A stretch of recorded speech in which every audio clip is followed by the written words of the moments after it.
Yes. think they've landed a job, they've taken themselves off the job market, and they're delayed, and they have no income during that period because they have a job, they thought. As somebody. Oh, yeah, but yeah, guess what? But every time they have to do another, resubmittal on plans, they gotta pay the architects. Yep.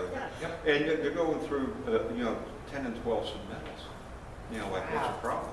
Okay? And one other thing on that, my wife does architectural design for that. When you sign a contract, you get 3 changes. Every change after that has a significant cost associated with it. And where does that cost get passed? Directly, right, because the architectural firm isn't going to eat that. So those 3 changes are included in the initial bill. The rest of them are right out of pocket. Mm-hmm. Just saying. Yeah. But, yes. There's no disrespect intended here. This is just an overarching real thorn in my side in general at all levels of government. Mm-hmm. And that is this idea that we are cash cows in terms of tax revenues for all levels of government. So I cringe every time I hear any elected official talk about, well, we got to get this going because then they're paying taxes. And this high, extraordinarily high food tax, for instance. I'd go out to eat more if the tax wasn't so high. I was on. Not. No, I Any agree. government's cash cows, and I would like to hear a lot more about that. I would like that mindset adopted by the city council and every other level of. I agree. A couple of years ago, I was on a commission with then Delegate Welch to look at, the food tax and everything.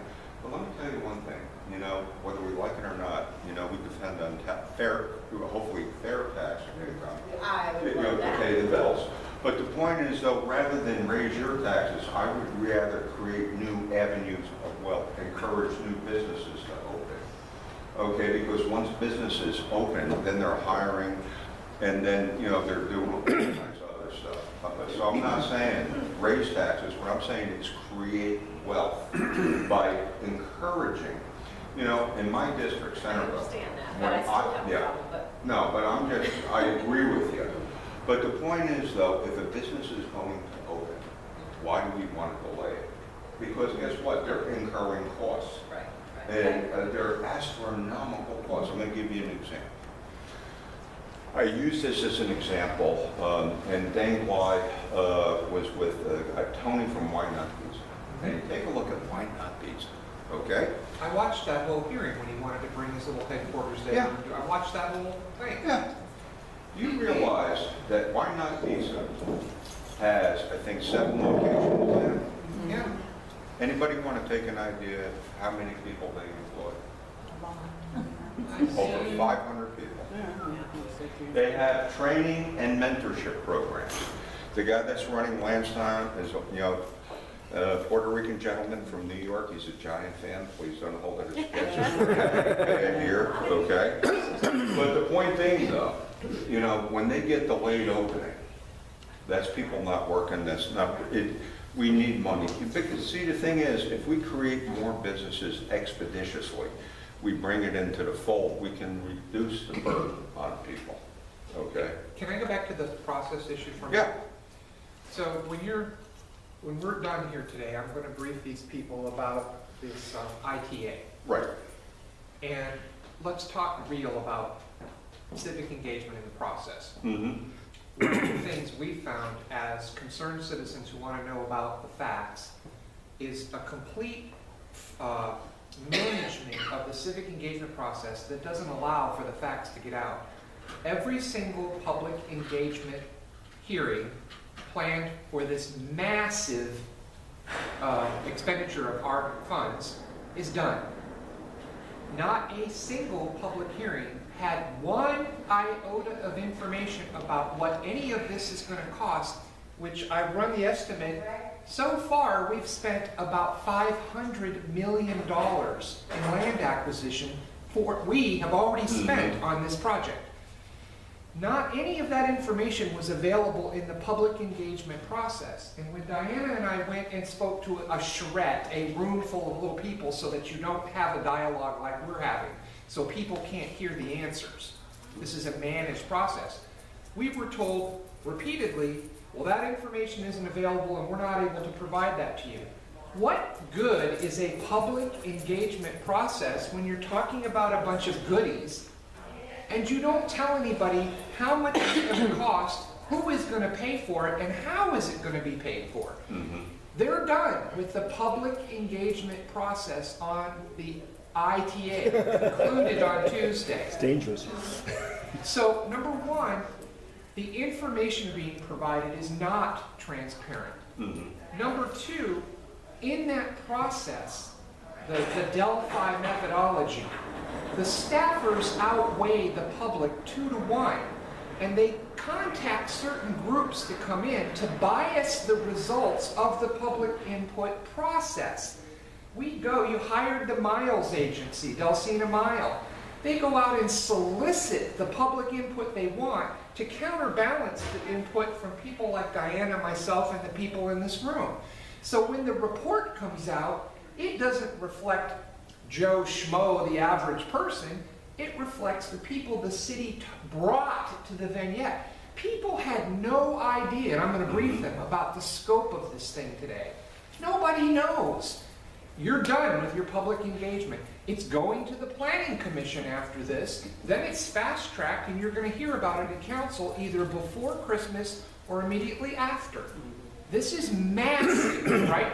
You just put your finger in her ear, but that's... Oh, I'm sorry. So my point is, when you talk about the public engagement process, sure, there's a paper faux public engagement process, but they're not prepared to answer actual meaningful questions, and then they say, well, we've heard from the public.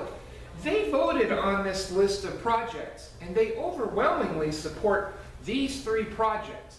Yeah, the overwhelming number of people happened to be a sum total of 50, and of those 50, 3 of them were people like us.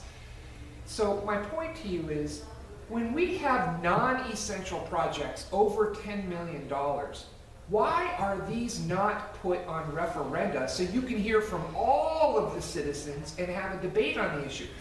Under the state law, if you have non-revenue bonds exceeding $10 million, you are required to hold a referendum for that purpose. So what the city's done to work around this is create faux revenue bonds to fund these things to avoid that requirement for a referendum. If you want civic engagement, why aren't we using the referendum process? And I'll close with this, light rail, right? What drove light rail and provided city council the input from the citizens was the referendum process. Because once it was on the ballot, it had media attention, it had the attention of the voters because they had to go do something about it. This project is flying under the radar and nobody's even aware of it. So why is it the council doesn't avail themselves of the free referendum for non-essential, nice-to-have major investment projects? Well, let me put it this way. The one thing I found about, there's certain, this is a frustration I was talking about, informally before, where some of us are left out of the loop, even on council. Okay? Whether you like it or not, one of 11, okay?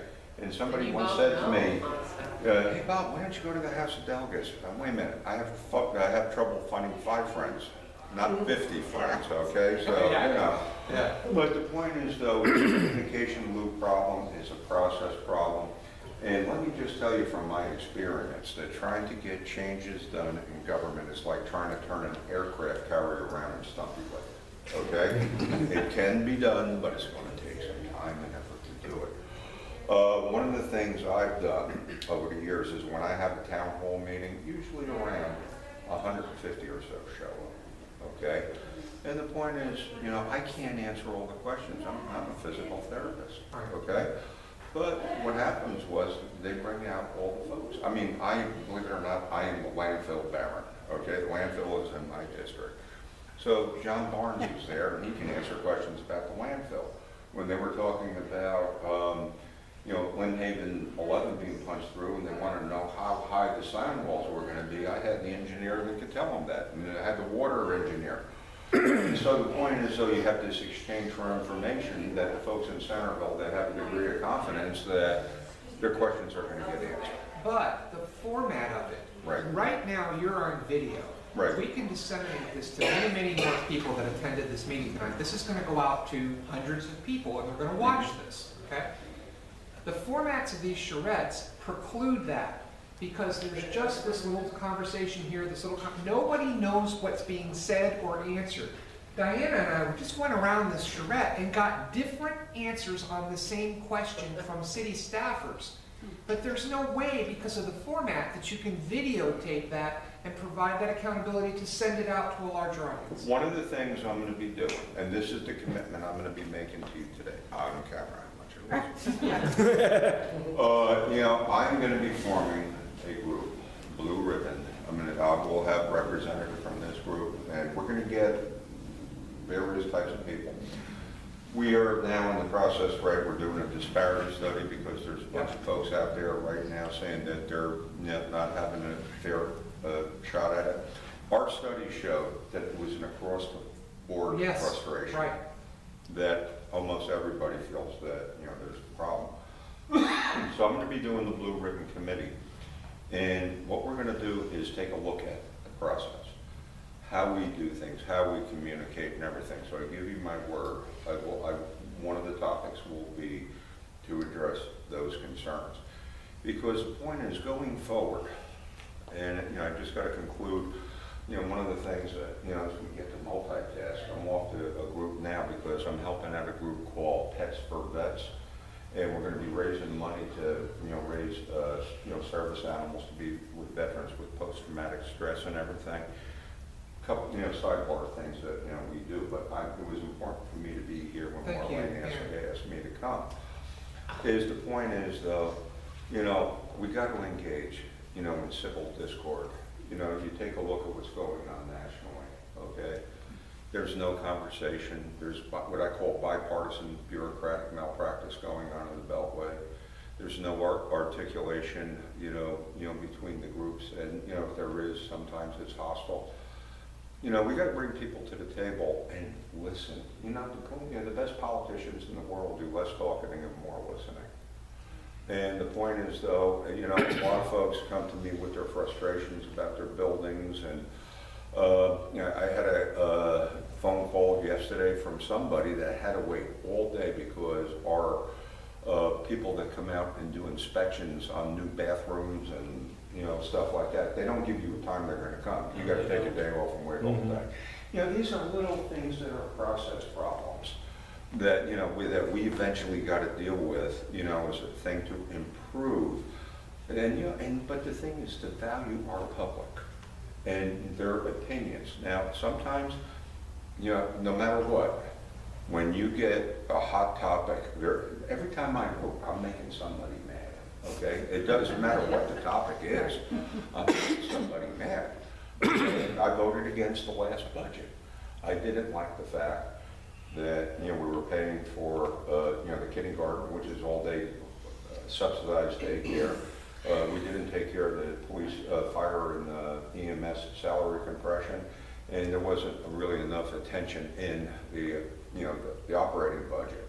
Now, the reason I did vote for the CIP, which was some consternation, I had a bunch of road projects in there that were essential to my district, widening Centerville Turnpike and a few other things. So, you know, but I always like to explain why I vote a certain way and, you know, things of that nature. And, you know, the thing is, we are an aging city in Virginia Beach, both in terms of infrastructure and people getting old. I have the ability, I am in people's homes, okay? And when people kind of figure out what I do for my part-time city job, oh, you better believe I hear, oh, boy, during light rail, quite frankly, don't forget, I have been in not only hundreds of homes between the 90s and now, I've been in thousands. I am in the mansions on Broad Bay, and I am in the trailer parks with the holes in them that are erosion infested. I see it all. I see Which school was that? But I'm just saying that, you know, and you better believe that people, especially when light rail was going up, I'm surprised the vote was as close as it was. It was because of the line in the advertisement leading up to it. Okay. Absolutely. And I'll tell you what, if you do me a favor, Google Bob Dyer light rail, and you'll see me on Channel 10, Channel 13, Channel 3, you know, everything railing against light rail. I was the one that asked the Secretary of Transportation to come in, and guess what they did? You know, they had a thing where instead of having it in the informal room, they had it out in council chamber and had it packed with all the pro-light rail folks. Right. Yeah, we would. And then, We if were you there. remember, I asked, you know, the Secretary of Transportation, with all the emerging technology coming, okay, you know, why are we wasting money on Betamax technology? You know, and man, he said it would take decades, literally decades for, you know, some of this new technology. But then I think it was the next day that he came up with a driverless car. You know, so that type of thing. So believe me, there's a lot of frustrations. I have, you know, being in a collaborative body, you know, for the most part, trust me, Virginia Beach is a lot better than a lot of other cities in a lot of ways. But the point is, we can always improve. So about, to this point about public engagement, you were talking about civic engagement. Mhm. This particular organization, in my opinion, has been civic and civil and analytical and quality input into the decision-making process. We read the entire budget and the CIP. We provide substantive recommendations on how to reduce taxes, eliminate this, and do better prioritization of our spending. We spend inordinate amounts of time and weekends and going and reviewing all of this stuff. We come to you, we provide this information, and it's essentially ignored, ignored, ignored. In fact, it appears as if all the decisions are made well before there's any public hearing on any of the issues. And while we're there, and we're sitting in some gymnasium of some high school like Bayside, and we see council up on the dais on their phones, and this homeowners are coming and saying, my pet's drowned during Hurricane Matthew. Everything I own is destroyed, and I am living with my sister for now. And the council people are not even paying attention to that. And then they turn around and vote for a 15-year plan to deal with these critical, crucial problems. My point is, this public engagement, we are civil. We're trying to play by the rules. The reason you have uncivil behavior is that process is broken and it doesn't produce any results. So my point is, we want civil engagement, but it's only going to be civil if it produces a result. If we're continued to be ignored and people get to that level of frustration, they take it to the street. And the reason people are rioting instead of participating is participating does nothing. That's my point. Okay, the thing is, like I said, I just want to summarize. Okay. But you know, let me put it this way. You know, I'll be like Arnold Schwarzenegger. I'll be back. Okay? Yeah. This is not the end here. This is not just you know, a type of thing. I will be back. The point is, you know, I see a lot of the frustrations, and part of the problem with the budget is it's a very short window. We got to work on budgets all year round, okay, in terms of, you know, what's going on, what's happening. The priorities are going to be changing because let me tell you, and this is why I think we got to bring the, you know, people to the table. You know, let me talk, we're talking about building 1 being having to be replaced. I hate to tell you how many buildings and schools have to be replaced or overcome. I hate to I tell you. say put city council in the trailers. Trailers, for the right. students that are down there. It's Because good they're for able to students. budget like that. No, I'll tell you what, but I'm just saying, we're going to have to, you know, take a serious look in the future that we are going to have massive unfunded liabilities going forward. We already Yeah. do. Yet are going to try to build an arena and a field house and all this other crap Wait that till we you don't hear- need. Wait till you hear about this. Okay. May I have a copy? No, IPA.